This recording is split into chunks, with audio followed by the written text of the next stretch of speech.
Hi, I'm Mara Webster with In Creative Company, and thank you so much for tuning into one of our talks today. We are a year-round talk series bringing you the best creative voices across film, television, theater, and entertainment. And I'm so delighted today to be joined by the fantastic Michelle Buteau to talk all about her latest book, Survival of the Thickest, and her comedy special, Welcome to Buteaupia. And I wanted to dive in by asking you all about, yes, the book right there. Excellent. I wanted to actually dive in by starting with the special and the writing of it and the construction, because an hour-long special, there's so much work that goes into it behind the scenes that people don't appreciate and necessarily see. And you'd started writing it, I believe summer 2019, and then taped March 1st 2020.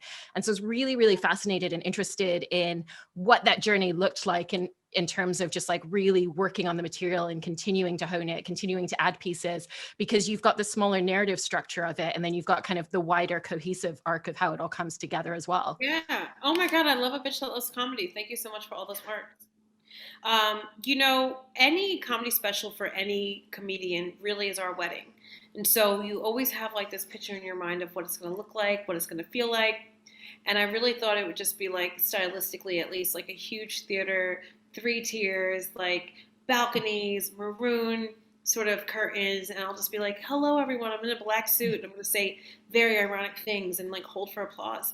And then when I actually got to it, I'm like, that is not this. Right. After being so tired, I think I really thrive in chaos. And the twins were about 6 months old when I decided to do a very small tour, because I'm like, let's make it count. We don't have to do like 30 cities. Do you know what I mean? Like, this isn't me doing a Shark Tank exposition episode at a BJ's or a Costco's where I'm just like, will you like this material? I'm just like, no. This material is fucking dope. I've been doing comedy for 17 years at the time. I know what works. I know what I want to talk about. I've worked so hard to be a mom. I feel like I really earned those tired ass mom jokes, and I was tired as fuck. But also my career was taking off. I'm just like, this is stupid and crazy and fun. So when I sort of got to that place, and I was just like, I guess I'm not going to have this theater show. I'm going to have like this dingy, dirty New York City night out.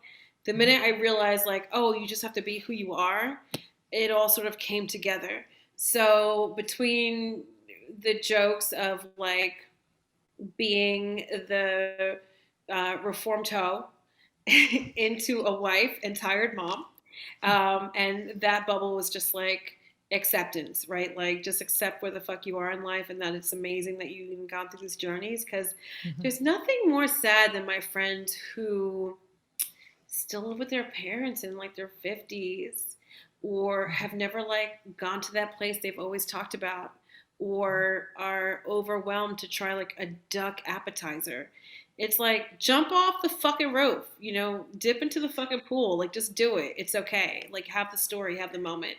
And so the minute I was just like, well, this is just who she is. Let's just like see what happens. And also being, I don't know, I guess I really thrive just being like just sleepwalking with big titties and in chaos, because I'm just like, look, this is who she is. This is what's happening. And so it was really fun touring to cities that I haven't been to in a fucking while, and just meeting people who are just like, I love your podcast. I'm like, who are you? I didn't even know people listen to podcasts, but they do. And that's not why I'm here. I'm actually a fan. And hi, how are you? Wait, what was the question? I feel like I really went off. It was a full day of Question. filming. I'm so sorry. No, you dove straight into it, because it was really just about like the process and the journey of writing and structuring it together. But the fact that it took it takes so many more months than people originally presume. And one of the other things I was really fascinated about in terms of the structure and the jokes and the type of stories that you tell is the way that, you start off by talking about meeting Jennifer Lopez and pretending you don't know everything about her. And you go later in the show to talking about surrogacy and raising your kids and everything that comes in between those two things. But those two very different types of stories feel cohesively like exactly the same set, like exactly the same narrative. So when you're writing it and structuring it out, how do you kind of think about the balance of the different types of stories that you want to tell, and what that kind of commonality is going to be in terms of your approach and how to pull it together in that way? Right. I think like any comic with any show, they're not going to give you like the craziest, deepest, most sincere, most traumatic thing right off the bat. Mhm. Yeah, there are people that know me and love me, and thank God for those people. But there's also people that like have never heard of me, and especially as a female comedian, especially as a black female comedian of a certain size, who people would totally find unfuckable. You have to sort of navigate their experience and say, okay. Because for some reason, if someone sees a really hot body, they're like, I'll listen to whatever they have to say. They obviously know what's going on. They have whey proteins and do CrossFit and can wear crop tops. But if you are clearly a woman's woman and Mhm. you love who you are, no matter what, people are like, what in the actual fuck is going on? Mhm. Why does she like that? Those are problem areas, and I like to call them human areas, but that's like for another time that I write about in Survival of the Thickest, available like anywhere right now. But I mean, you have to like warm people up, right? And so I didn't expect to start my special off with a story about J Lo. It just kind of happened that way, and I didn't even know that we would keep it. Um, but yeah, I think it's a great introduction to people that don't know me to say, "Hey, I've been working a lot, and I got this opportunity from working really hard and not being an asshole to meet one of my icons." And it was like a fucking masterclass in the making. And how hard is it to meet these wonderful people that you've talked about almost your whole life and act like you don't know anything about them? So I feel like my vibe is always like a boozy brunch or a dinner party where I'm just like, here's what happened to me, for better or for worse. So that's why I love jumping from topics to my pet peeves, to working with J Lo, to infertility, because at the end of the day, we're all that person. We are always that person at a dinner party who is just like, oh, I want to jump in and share this story because I need to get it off my chest, or it's really funny, or I want to feel less alone. Mhm. Yeah. Oh And my then I was God, also, I'm talking so much. I'm so sorry. no, that's exactly why we're here for you. I was also really fascinated about through the time that you've been doing stand up, the shift in how you work with the energy in the room and really feel it out. Because, and you talk about it in your book, some of those very early shows where you were doing shows everywhere from like a laundromat to a church basement to bars with TV screens where nobody was there to see stand up comedy. And, now you're getting the opportunity to walk into an hour long special where everybody is there because they want to come and specifically see you. But that hasn't always been the case. And for every comedian, when they're starting out, they really have to kind of like work to win the room over, so to speak. So when Yeah. you were doing those earlier shows, how did you really kind of approach that and kind of like work to win the room over? And then what's that been like as it started to like shift and evolve to the point where like now you walk into a room, that people are there to see you and they're already on your side? Right. I mean, I think that's such a fantastic question because it doesn't only stand in the comedy world. I think, Mhm. particularly women, whatever setting we're in, whether it is with our families or in laws, whether it's in the office, whether it's in a restaurant, wherever the fuck it is, we have been taught for thousands of years. Like the patriarchy is a system that we will forever be dismantling, right? Like Mhm. forever and for all of time, because it's like all we've known. We should be quiet and meek and polite and not be too loud and not like disrupt and blah blah blah. And so I didn't even realize I had that vibe and that energy because that's like how I grew up on stage, right? Like how I grew up, in Jersey with Caribbean parents. I didn't even know that I had that vibe on stage where I was like, I'm here, but I don't want to take up your time. And I just apologize for talking too much like 2 seconds ago, which is like stupid because it's like an interview with me. And I'm like, I'm sorry I'm talking too much in the interview with me. So like that is like a forever thing that I need to work on besides other things. And like, yeah, man, I mean, comedy has taught me so much. And my biggest, most thankful takeaway is to, own my space and stand in my power and speak my truth and not be apologetic about it. And being direct doesn't mean that you're being mean. And so it is a fucking challenge Mhm. for every woman, no matter what the fuck their last name is, no matter what fucking zip code or country they're from. And that only comes with time, unless you're just like, like you're Taylor Swift. But even Taylor Swift had a fucking moment where she was like, you know what, Kanye? Fuck you for taking my shine. I earned it. You know what I mean? Like, we all have that Kanye West moment. We're just like, we did what? So, I mean, yeah, the minute I stopped apologizing for taking up space is really the minute shit started to shift. And I couldn't tell you what show that was. It just happened over time. It was sort of just like, it takes a minute to build a wall, and every break was just like a learning lesson. And I'm just like, oh, that show, that show, that show, that show. And it also carried over into relationships. And the more comedy I did, and the more license I gave myself to treat myself well, the better my relationships got, even if they were casual. So yeah, man, if whoever's listening to this, man or woman, or non-binary, beautiful fucking soul, your takeaway should be 2020 was a shit show. 2021, I am going to speak up for myself. I'm going to defend myself. I am going to be the Aaron Brockovich of my fucking emotions. But within that, and to that exact point, I think it's really powerful that you've spoken about some of the things that people have said to you in your career when you first were at college and wanted to, train in being on camera, that you had a professor who was like, I don't know, I don't think that that's for you. And, Yeah. you've had people racially mistake you for other people in the industry, and an executive say like, oh, your work on Nailed It was really fantastic. Have you kind of found a way to kind of like pivot and shift in how you respond to situations like that? Because, it shouldn't be something that's still happening, but it still happens in the industry all the time, as firsthand. And, there's always the added element that there's a power imbalance in every single one of those situations. And that could also be someone who's the doorway to another job for you at the same time. Yeah, it's so funny. I feel like people feel like they're doing the work, but they're not. They're doing, they're skimming shit. And it's like, okay, you've donated to like Black Lives Matter, but now you're mistaking me for another Black host. Here's the situation. There's still, you need to still do the work. And so, yeah, I mean, for me, it's always like education through love. And I'm just like, okay, well, thank you so much for appreciating, Black women. Wait, I totally forgot your question in the beginning, because all I heard was like the Nailed It story. And I'm just like, oh, this bitch read my book and I really appreciate that shit. And how fucked up is that? And that actually happened. Yeah. It was really about kind of like the difference in how you've set about responding to that, particularly when there's always a power imbalance with the people that are coming forth and saying these things.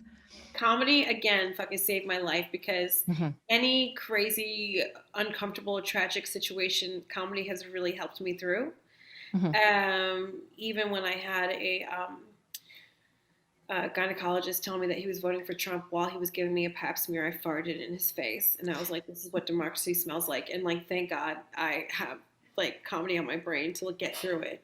But wow, what happens to people that don't have comedy on the brain? It's really crazy. I don't even know how to answer that, because for me, I need to process stuff. Like, I'll say something smart or witty or funny or sarcastic and keep it moving, and then process what the fuck that really was. And I think processing is totally fucking okay. Like, I was only able to talk about half the shit I was able to talk about in this book, Survival of the Thickest, because I'm way over the mountain and can look back at it and be like, that was a big what the fuck. Yeah, I mean, and I think it's really okay to say to ourselves, I don't feel comfortable with that, and I don't know why, and I don't know how to tell you. It's totally fucking okay to say, I don't know. I don't know what to do. That made me feel really uncomfortable, and I'm going to have to tell you why later. Because then people are going to be like, oh shit, clickbait, don't call TMZ. You know what I mean? Yeah. And to that point as well, with comedy being a form of processing for you personally, obviously the genesis of your career came that you finally took that step forward into comedy right after 9/11, when you were working in news editing and really having to go through a trauma, not just from the experience that was happening, but the job that you were doing in that moment. And I love the way that you describe your comedy as kind of, protest through the form of joy, and, that it's like this escapism for people, and particularly with the special, like it's it's, you want to shut your brain off from everything going on in 2020, come and check this out for an hour and step away from everything. And with the genesis of when you got into comedy, do you feel like that's the reason that you've always really had that kind of central ethos behind what you want your comedy to be for people? Fuck, girl. I didn't even think about that. What are you, the Bill Nye of emotions? That's bananas. I mean, yeah, I think comedy means something different for not only the comedians, but also the audience. And so, and you can change. We can all change. We could even be two different people at the same time. And so for me, yeah, I mean, 9/11 was a way to, comedy was a way to escape 9/11 and my job and the sadness and the death. But in that, I found so many things like, again, voicing truth to power and standing up for myself and others. And also just realizing that, my voice matters. And so, I think at this point, what has changed for me, especially with this current administration that is about to be on its way out, is that, well, fuck. We can make good music, we can make good food, we can make each other laugh, we can figure out how to, sort of like stroke our serotonin by the likes on TikTok or Instagram or whatever the fuck it is, but how the fuck are we being kind to each other? And so I felt like there was this fucking huge gap, this hole of just like being nice to each other. And so I ended my special on like I hope a positive note because, you know, everyone's got opinions. You could always compare yourself to someone and never feel good about it. How do we build ourselves up and each other up? And I'm just like, fuck, man, kindness. Kindness is like really what fucking matters. So, yeah, especially with like the internet being so fucking crazy, you can find whatever you want. But how do you find kindness?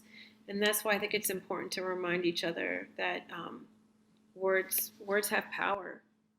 Mm-hmm. I also think there's huge power in the fact that you have kind of openly talked as well about, when you were going through fertility struggles and, had miscarriages, that you still were getting up on stage and performing and wanted, if it's okay, wanted to Okay ask for the about. segue. Okay for the segue. But I wanted to ask what that was like in terms of approaching those shows at that moment, because, one of the things I remember vividly from like the very first time that I saw you do stand up is like the second that you walk on stage, like you just bring such immense energy into the room.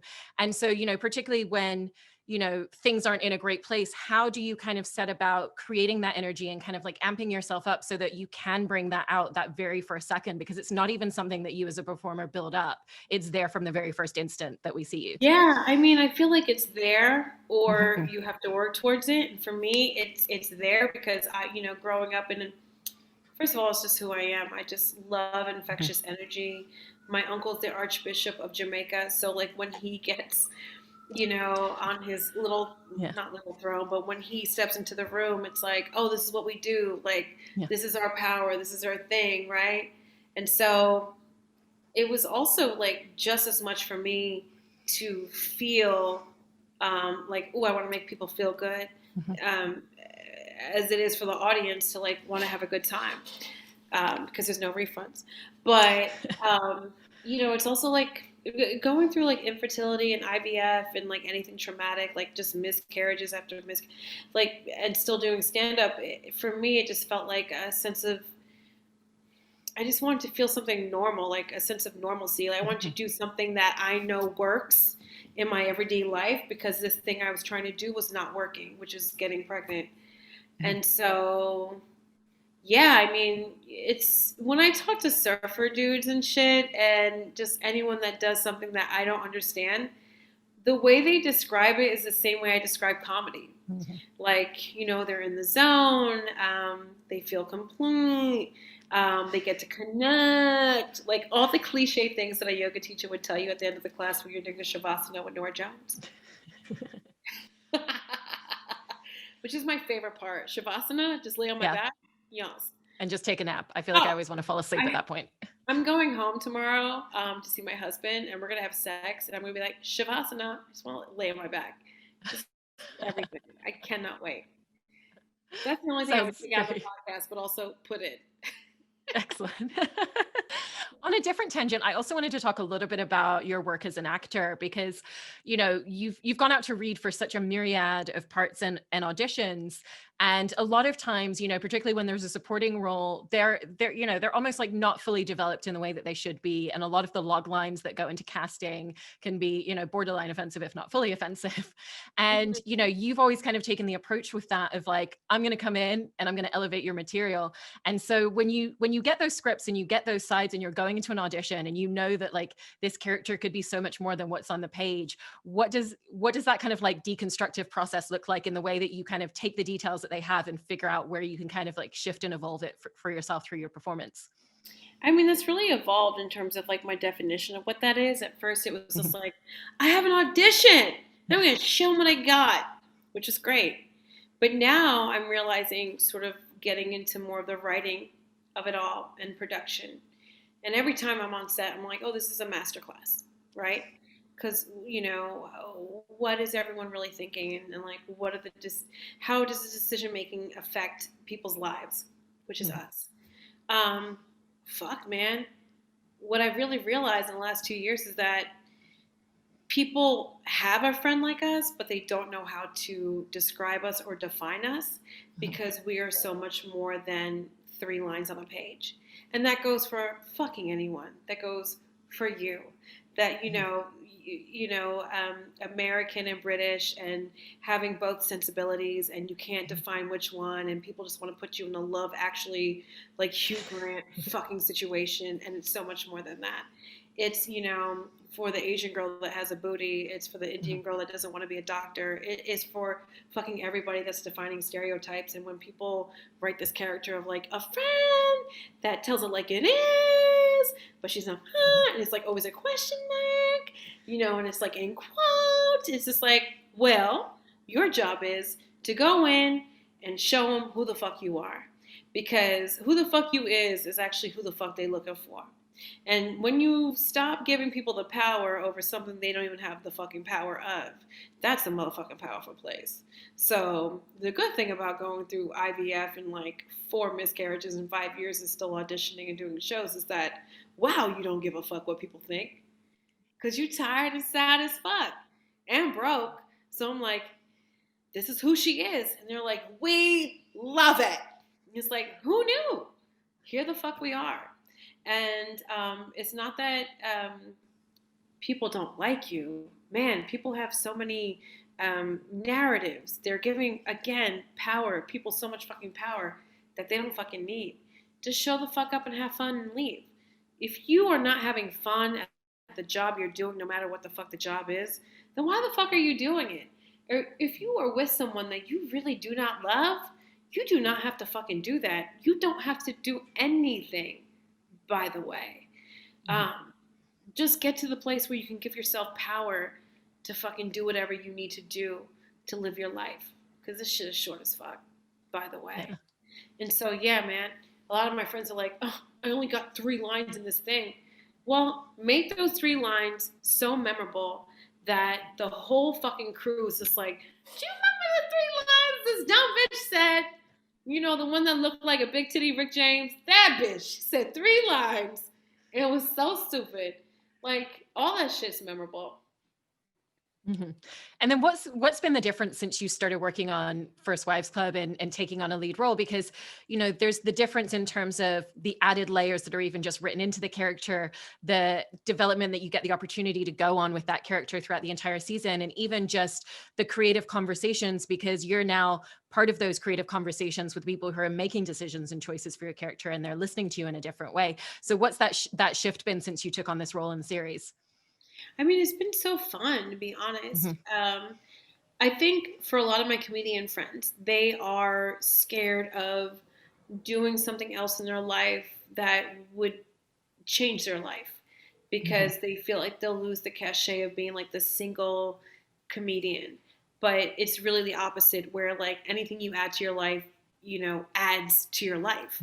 And so the fact that I am a tired mom and a hopeful wife and a sassy bitch and a truthful motherfucker only adds to all the conversations of creating a character that they want to sort of portray in this, group. And so, yeah, it's been really dope. I think life experiences are where it's at. And it's like, how fucking hard is it to have a life experience within a pandemic? But you still fucking can. You still fucking Mhm. can.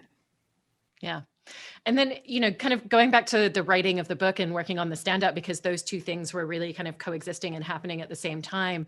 I loved that you kind of, you described how in terms of the material that it told you where it belonged. It told you if it was a story that made sense in the book, it told you if it was part of the stand-up.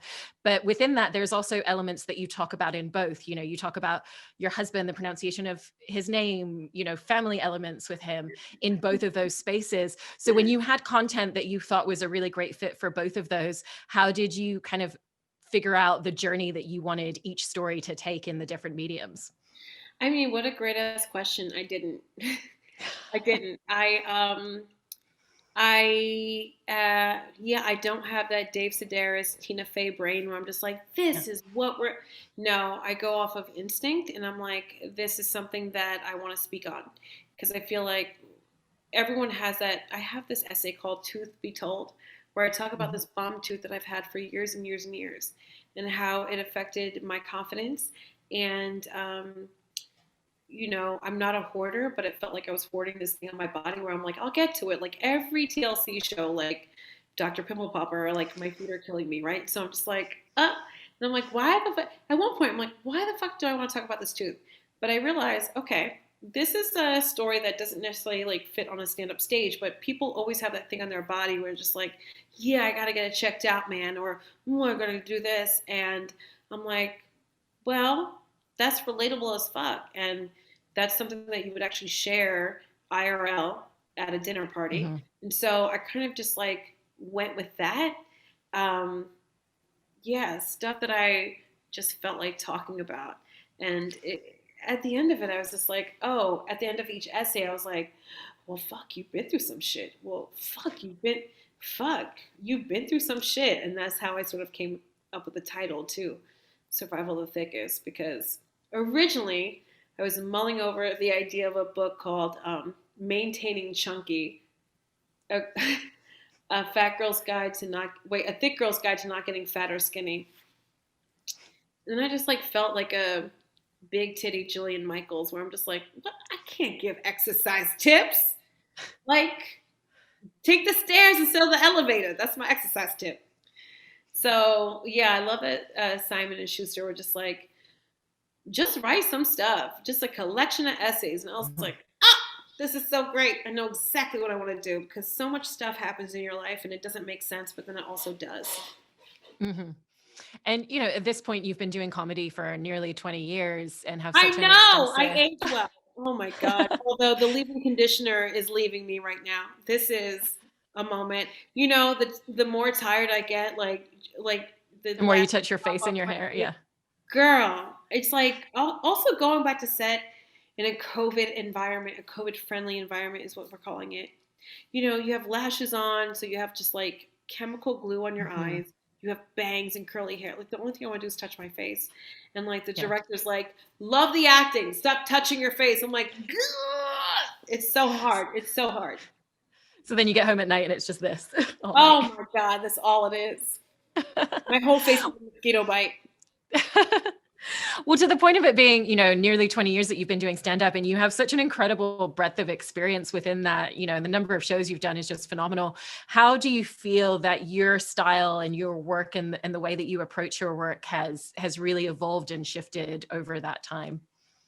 I mean, so much. I think giving yourself license to do whatever the fuck you want to do is great. I mean, Mhm. there's so many shows and specials and podcasts where I do stand up where I'm like, okay, so just so you know, have your cameras ready because I'm going to do improv. I'm going to talk to the audience. And Mhm. so many um, line producers and directors get nervous. What do you mean? It doesn't always work. I'm like, it doesn't work with those bitches. Let me do what I want to do. And I feel like what a beautiful part in your career, in your journey as a performer, where you feel safe enough to say, let me do this. And then people Mhm. actually believe you. I mean, it's really hard to say, look, I'm going to do crowd work in this part of my Netflix special. And people be like, okay, so we're just going to carve out 5 minutes for crowd work. I'm like, yes, she loves it. Okay. Like if Donahue and Oprah had a baby, give me the mic. It's so fantastic to hear. I feel like that's. Like, please do not put me with Donahue. But look. Well, your stand-up special turned out so fantastically, and the book is just such a joyous and insightful read. And I want to thank you so much for such a wonderful conversation about both of these. Is that a caribou? What is behind you? Is that a caribou? Wait, Or is this? that just like a male? It's a Christmas decoration. I think it's a deer. Oh. Yeah. It looks like a caribou. I've been reading a lot of kids' books for Christmas, so. You're getting fancy. Well, thank you so much for such an amazing conversation this evening. Oh my God, thank you. What the fuck?